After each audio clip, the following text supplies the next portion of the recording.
Assalamualaikum warahmatullahi wabarakatuh. Alhamdulillah. Waalaikumsalam warahmatullahi wabarakatuh. Bertemu lagi dengan saya Kang Irfan Wong Cirebon. Sedikitnya saya di sini pengen berbagi pengalaman khususnya untuk orang awam yang masih saja tersiksa oleh dirinya sendiri atau tersugesti oleh pikirannya dan perasaannya sendiri.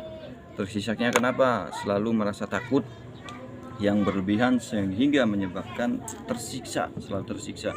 Sampai ada suatu kisah yaitu pengen ke WC kamar mandi aja minta ditemenin, padahal ini usianya udah dewasa, udah nikah, pengen ke kamar mandi itu malah minta ditemenin. Iki aduh, perlu diberesin, perlu dikasih tahu ya. Oke, Pak Ustadz, Abah Dibetik ya, kini rasa tik anak abang-abangnya lo. Enak dipalsin suara ini. Oh, duit murah. Dibetik tik ini gimana dia? Mana dibetik ini mari anak rasa. Wah, iklan sendiri. Ini adalah muadzin yang seperti biasa azan ya, namanya Bakolik. Bakulik. Kalau di samping saya ini Kang Ian yang mempunyai ini Tato yang memiliki tato banyak. Yang punya tato banyak. ayan. Ya, mangga. kayak tato banyak kan bro. Oh, yang memiliki banyak tato. Jadi Kang Ian ini orangnya penakut. Jadi sekalian kita ngobrol-ngobrol di sini untuk sedikitnya ngasih pengalaman agar tidak lagi dihantui rasa takut. Masa tatonya banyak, takut sama hantu? Jadi kan lucu. Kang Ian ini adalah orang yang tersugesti. Mungkin entah dari kapan beliau ini mempunyai sugesti atau perasaannya ditakuti oleh dirinya sendiri, itu akan tersiksa. Jadi saya di sini cuma hanya ngasih sedikit pengalamannya. Yang namanya penampakan ataupun makhluk wujud dari bangsa gaib itu sangat sulit untuk menampakkan diri, dan mungkin ada beberapa orang yang mungkin pernah menyaksikan itu juga atas izin Allah. Jadi bukan berarti orang itu hebat atau sakti, hanya kebetulan saja beberapa menit begitu. Tapi tidak semua orang bisa melihat hal yang demikian penampakan. Sesakti pun praktisi paranormal itu tidak bisa mewujudkan makhluk gaib seperti wujud seperti ini nyata ya, seperti bentuk kita ini jelas seperti sosok manusia, itu tidak bisa. Sesakti apapun praktisi itu paranormal itu tidak bisa mewujudkan makhluk yang bernama jin, apalagi di YouTube itu. Mohon maaf para sedulur, jadi kita ini berbagi pengalaman.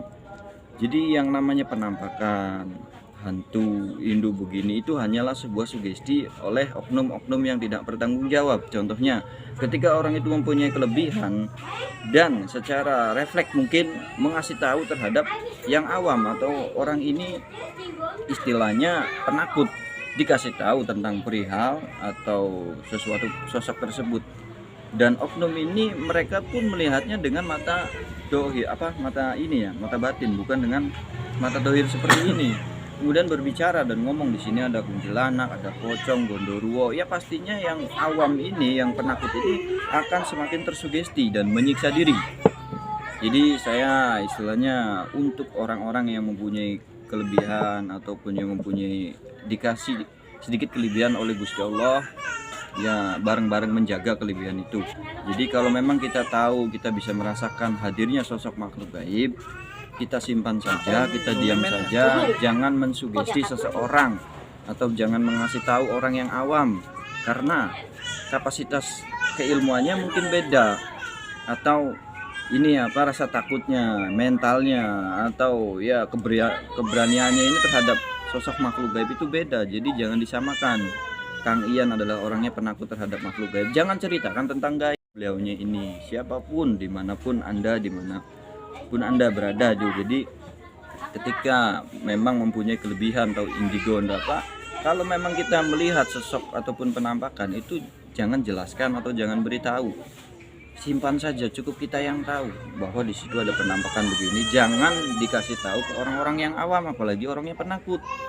Begitu para sahabat sedulur. Jadi penampakan ini ataupun sesuatu yang berjenis makhluk gaib jenisnya begini-begini itu jangan dijelaskan kepada orang awam, jangan ceritakan, karena nanti mereka tersugesti dan ditakuti oleh perasaannya sendiri. Sebenarnya tidak ada, diada-adakan, karena penampakan itu bisa jadi hasilnya dari pola pikir kita sendiri yang rasa takut yang berlebihan, tersugestinya terbawa halusinasi atau ilusi.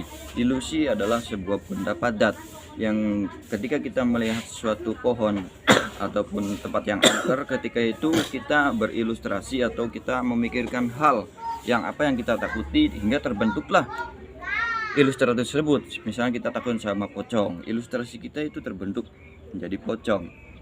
Ketika halusinasi kita, halu kita ini membayangkan suatu sosok kuntilanak di tempat hal tersebut, maka akan tergambar. Jadi itu bukti bahwa hasilnya dari diri kita sendiri. Apa yang kita takutkan di situ akan menjadi sebabnya gitu. Jadi sebab akibatnya dari timbulnya dari perasaan kita sendiri. Jadi kita ini buang ataupun hapus, belajar membuang sesuatu yang membuat kita ini tersiksa, rasa takut yang berlebihan, sehingga kita kemanapun akhirnya tersiksa. Mau lewat ke sana takut, mau gini takut, ke sini takut. Itu adalah sebuah perasaan kita sendiri. Karena Allah itu tahu kalau kita ini adalah orangnya penakut. Tidak mungkin ibaratnya kita ini langsung ditunjukin sosok makhluk yang bernama jin begini tidak. Itu hanya perasaan kita sendiri gitu. Allah itu tahu kamu itu orangnya penakut, nggak mungkin ditunjukin penampakan begana begini. Mungkin kita akan langsung depresi ataupun halap atau gimana itu, pingsan mungkinnya. Saya yakin dan percaya ada beberapa orang yang mungkin melihat secara langsung itu juga beberapa menit ya, itu mungkin mentalnya udah kuat. Tapi mohon jangan ceritakan terhadap orang yang awam, kasihan, akan mensugesti mereka, akan membuat perasaan mereka semakin takut, sehingga keluyuran nggak mau kemana-mana. Itu mereka dihantui rasa takut. Bukankah begitu Kang Ian? Benar, betul. Kang Ian juga ini sama, ini ibaratnya orangnya penakut, ngobrol-ngobrol begini-begini, dikasih penjelasan. Sekarang alhamdulillah mulai ibaratnya dikasih penjelasan ini mensugesti diri sendiri bahwasanya ketika kita melewati tempat yang angker, di rumah sekalipun bisa disugesti nggak ada apa-apa. Begitu para sahabat sedulur. Jadi yang angker itu adalah di dalam hati.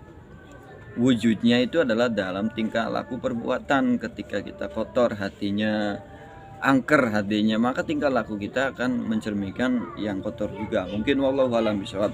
Di sini hanya sekedar sharingnya. Jadi nggak ada tempat yang angker itu karena perbuatan kita sendirilah itu yang angker, mungkin yang perlu kita jaga, yang perlu kita hati-hati dalam melangkah, dalam bersifat. Yang pertama ini adalah jaga mulut, jangan sampai melukai perasaan orang lain. Mungkin kalau saya ngomong yang nggak enak ke Kang Ian ini, mungkin saya akan ditinju. Aduh, mohon maaf Kang Ian ini. Unboxing. Saya kasih pelajaran oleh Kang Ian, seorang preman ini, bahwasanya beliau ini ngobrol sama saya. Kalau saya seandainya dosa itu berbau, mungkin sayalah orang yang paling busuk baunya, dan bahkan tidak ada seorang pun yang mau menemani saya. Jadi beliau ini menyatakan atau membuktikan bahwa dalam hatinya beliau ini merasa dirinya itu memang banyak salah, hina dan bodoh, yang banyak kekurangan, lagi pengen belajar.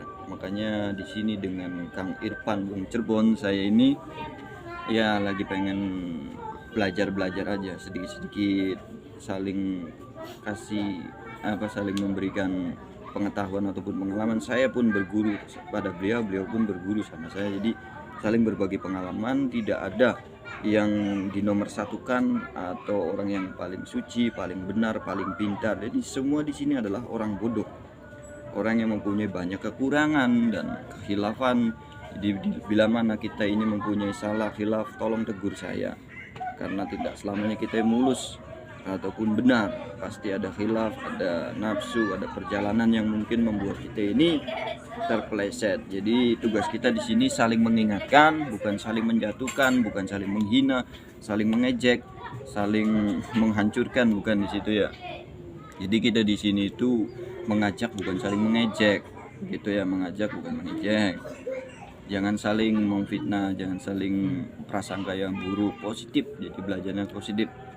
Gitu, bukan di sini kita lagi pengen ceramah, lagi pengen begana, bukan ke situ larinya. Jadi berbagi sedikit pengalaman buat siapapun dimanapun Anda berada. Saya tahu di Indonesia ini banyak orang memiliki kelebihan, kesaktian, kemampuan batin.